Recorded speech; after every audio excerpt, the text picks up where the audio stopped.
Okay, Sirdhanatama Subhadavasa. All are welcome to my YouTube channel. Today I am going to teach you economics. That is an important subject available even in local advanced level syllabus. So, what is economics? As a new student or as a new hand, you all should know a definition for any subject. What is economics? Economics is also science which tries to fulfill unlimited wants of humans in a society by using limited resources which have alternative uses. I will give the definition again. Economics is also science which tries to fulfill unlimited wants of humans in a society by using limited resources which have alternative uses.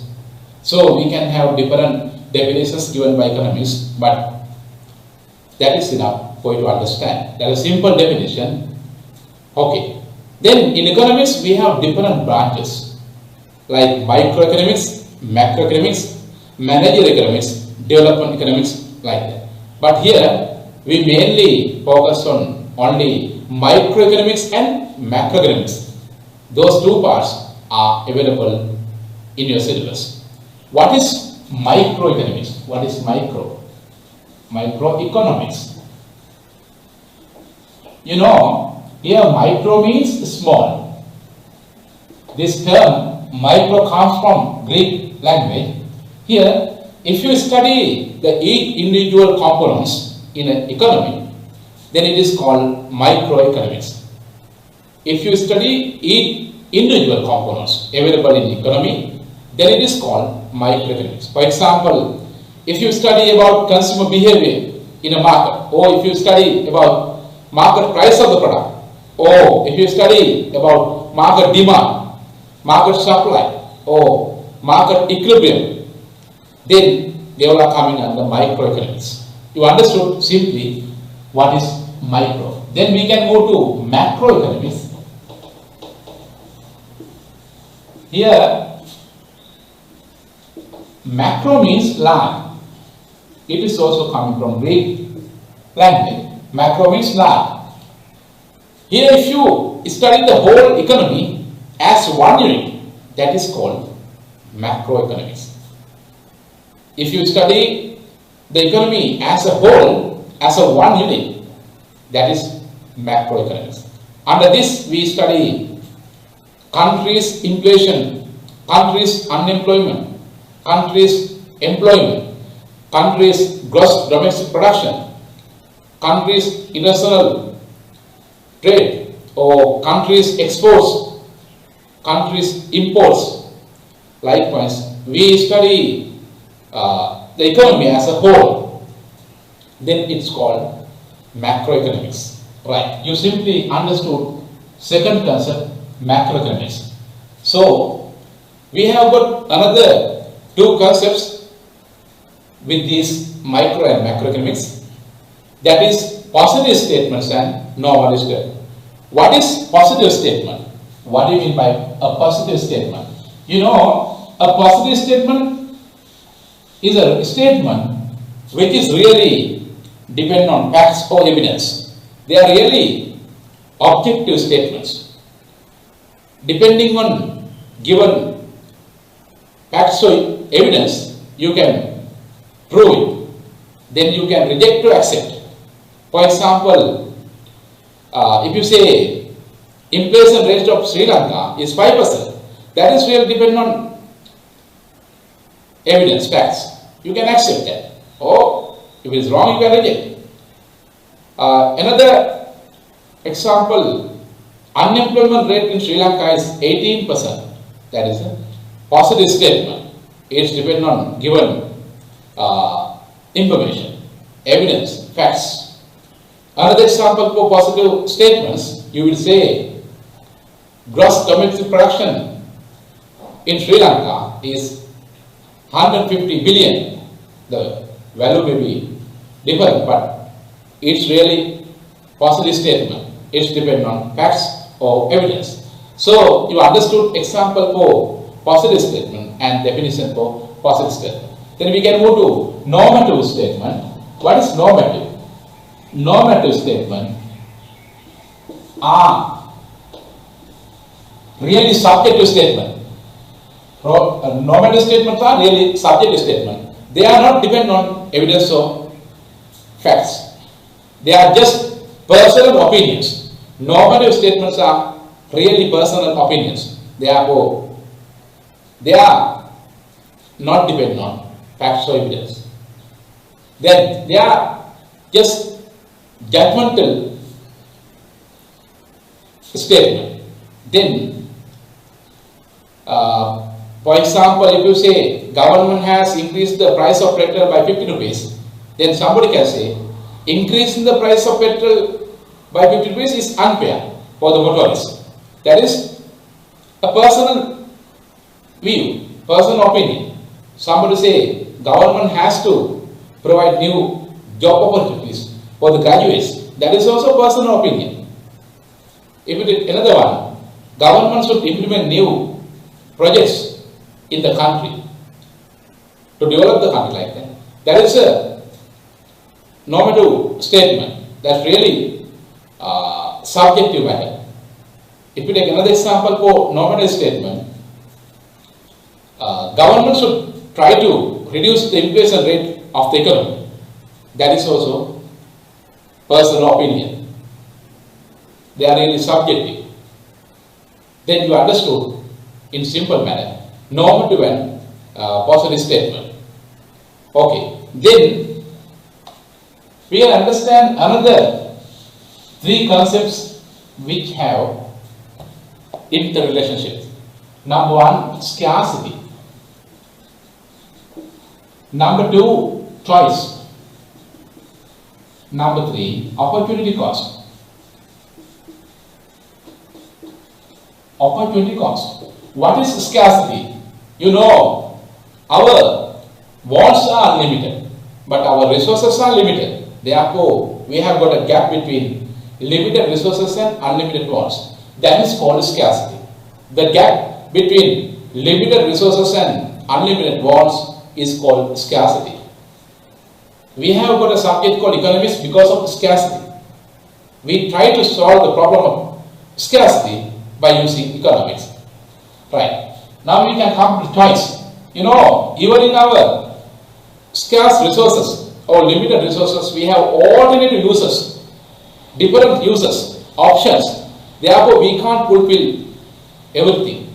So we will have to select the best option. When you select best option, that is called choice. Selecting the best option is called choice. Selecting the best option is called choice. Okay. Then, when you select the best option, you will have to reject all the other options. Then, among other options, the best one is called opportunity cost. Among other options, when you select the best option, you will have to reject other options. Among other options, best one is called opportunity cost. Or you can just define the cost of next best alternative foregone is called opportunity cost. The cost of next best alternative, because we selected the best one, the next best alternative. The cost of next best alternative is called opportunity cost. These three concepts are interrelated: scarcity, choice, and opportunity cost. Okay, you understood simply scarcity, choice, and opportunity cost. Then we can move to another concept. You know, even in our definition we had wants and needs. What do you mean by a need? You know, need is a thing which is essential for us to survive in the world. A need is a thing which is essential for us to survive in the world. For example, if we take food, that is essential. That is a need. If we take clothes, it is essential for us to survive. That is a need. If we take shelter, houses, it is a need. Then if we take medicine, water, they are essential for us to survive. Then, what do you mean? A want. Want is a thing which is not essential for us to survive the way. Then, for example, if you take a house, that is a need. But we can take luxury house, it is not a need. It comes under want. If you take food, it is a need, but you can have your breakfast be in a hotel or luxury goods. They are coming under wants. If you take clothes, that is a need, but if you want to wear expensive clothes, very expensive clothes, they are coming under wants. Likewise, we can classify wants and needs. Then, even in the definition we use resources. Our resources are limited, but even in our limited resources, we have got alternative uses. Alternative uses means we have options.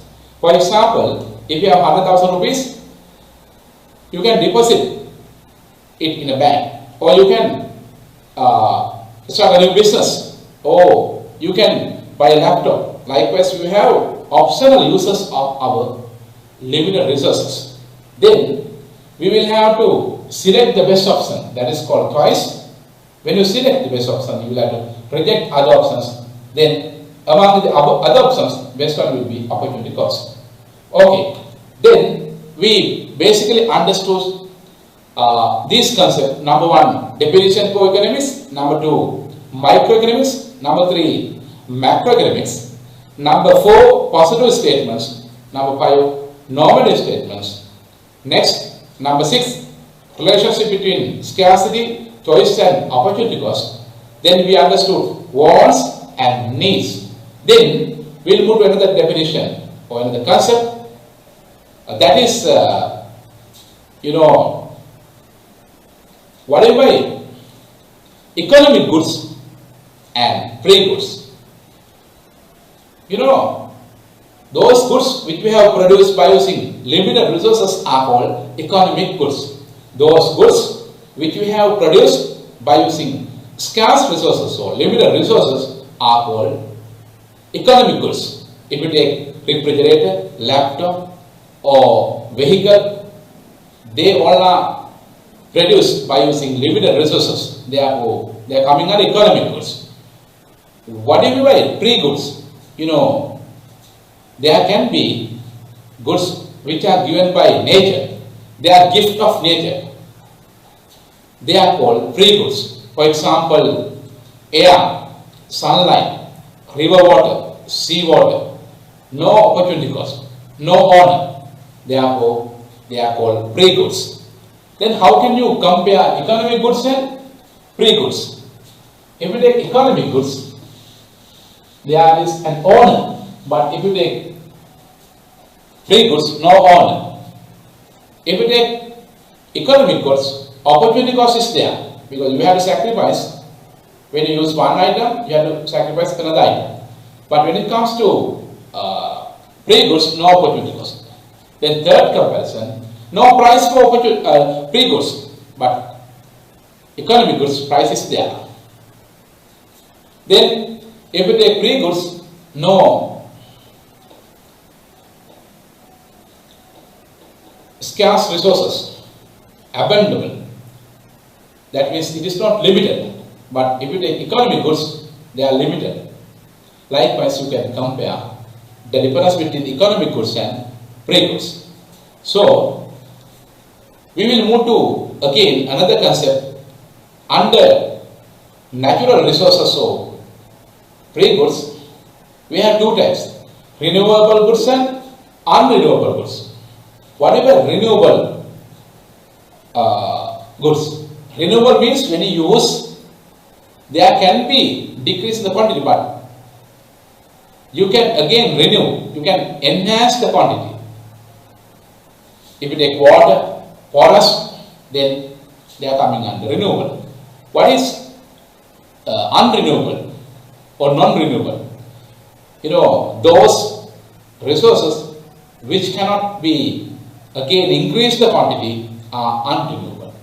For example, if you take coal mines, gem mines or crude oil, when you extract the resource from the quantity, then there can be decrease, but we cannot increase the quantity.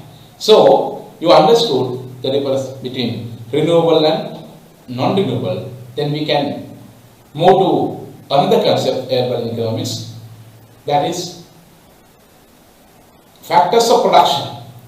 You know, we have to use factors of production to produce goods and services. Under that we have discussed 4 factors: land, labor, capital and entrepreneurship. Whatever land, you know, land is gift of nature. It is just not for plot of land. Everything coming on the land is called land. Everything given by nature is land. If you take rivers, forests, right, gem or coal mines, everything will be on the land. Then the return for land is rent.